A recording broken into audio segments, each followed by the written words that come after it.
Kumusta mga ka-discard chicks? Welcome back sa ating channel. Kung bago ka pa lang sa channel na ito, please give me a thumbs up and click the subscribe button. Thank you! So mga ka-discard chicks, naisip nyo na ba na baka kayo lang ang hinihintay ng babae o ng jowa ninyo na may mangyari na sa inyo? May mga senyales para mabigyan kayo ng ideya na baka gustong-gusto na niyang may mangyari na sa inyo. Hindi mo pa rin alam. Heto guys, ang pag-uusapan natin sa video natin ngayon. So, tara na't simulan na natin.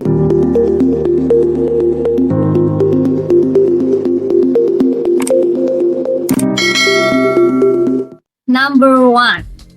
Kapag matagal na siyang walang dilig o change or may mga chika babes na matagal na ring walang dilig o change or normal at natural lamang sa mga babae na makaramdam ng L paminsan-minsan, lalo na sanay naman silang nadidiligan noon at bigla ang natenga, natural lamang na hahanap-hanapin din nila yan. Number 2, kumukulo o nagbabagang usapan sa SNS.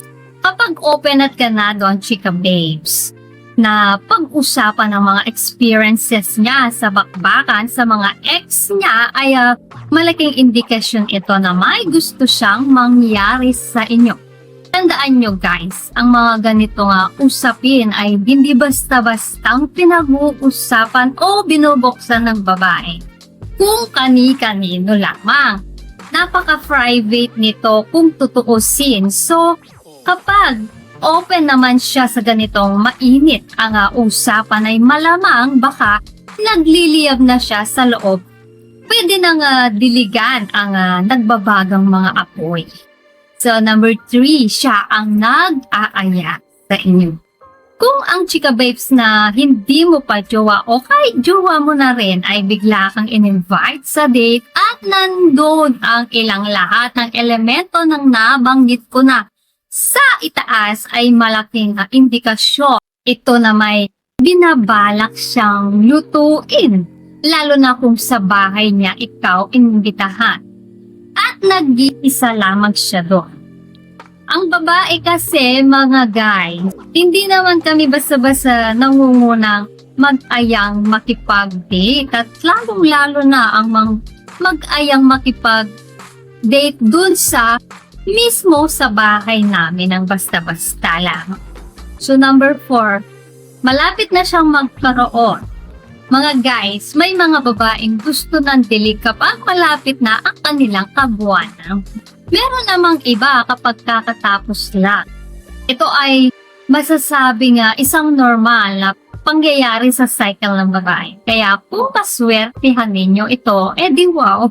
Number 5, matagal na kayong nagdi-date. Kung jowa mo pa muna siya ng medyo matagal na rin. Kayo ng mga ilang buwan na rin at puro na lang ikaw first base or second base pa lamang, baka mainip na sa'yo ang jowa mo at mabagnot na. Sa panahon ngayon, hindi na rin bago na may nangyayari naman talaga sa mga magjojowa.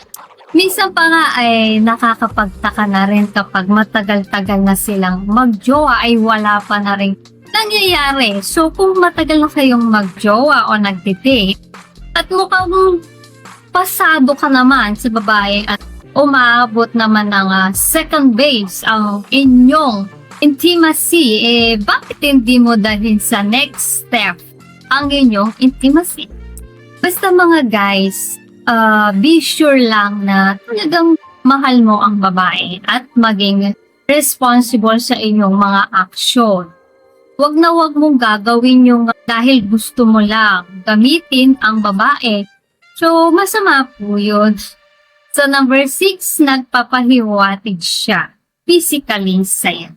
Kapag jowa mo na siya at kapag nasa date na kayo, na magkasama kayo at meron siyang kakaibang level of energy physically, Ang ibig ko sabihin ay kapag mas touchy siya sa iyo, kapag mas matagal na kissing ang gusto niya, o mas mainit ang ispadahan, o palagi siyang nakapulupot sa iyo, sobrang hugging at touchy siya sa iyo, ito ay malaking indikasyon na posibleng gusto na niya na i-upgrade ninyo ang inyong level.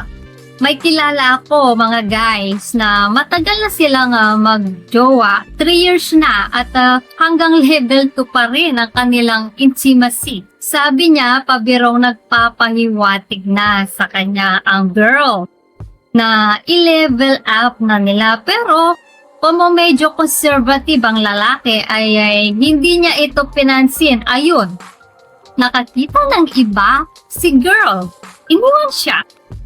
So, number 7, sa pananamit niya.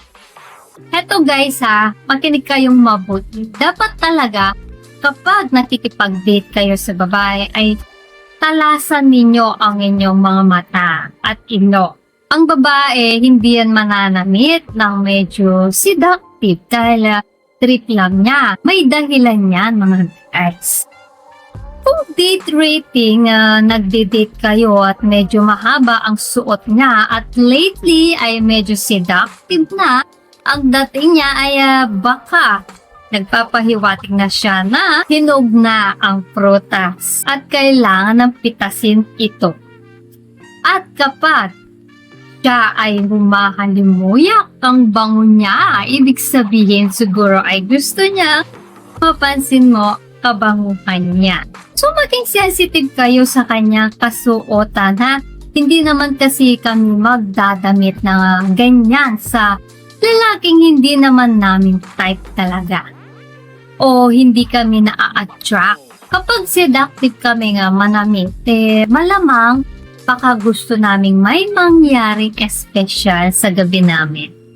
So, number 8, kapag palagi siyang pwede sa'yo.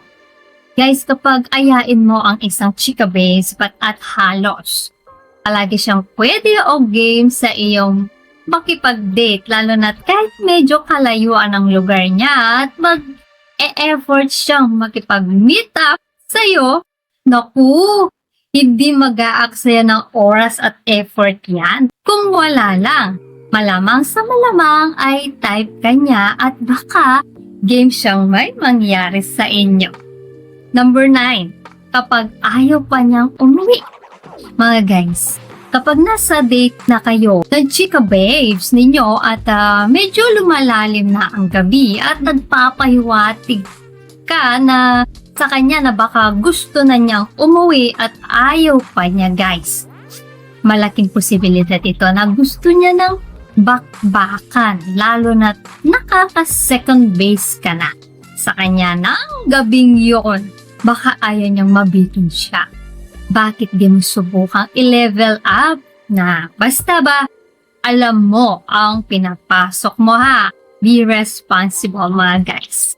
So yan mga ka-discarte chicks, ang 9 na palatandaan na malamang sa malamang may gustong nangyaring bakbakan ngayon na ang isang chika babes. As always, palagi ko pong paalala na always act responsible at huwag gawing parausan lamang babae.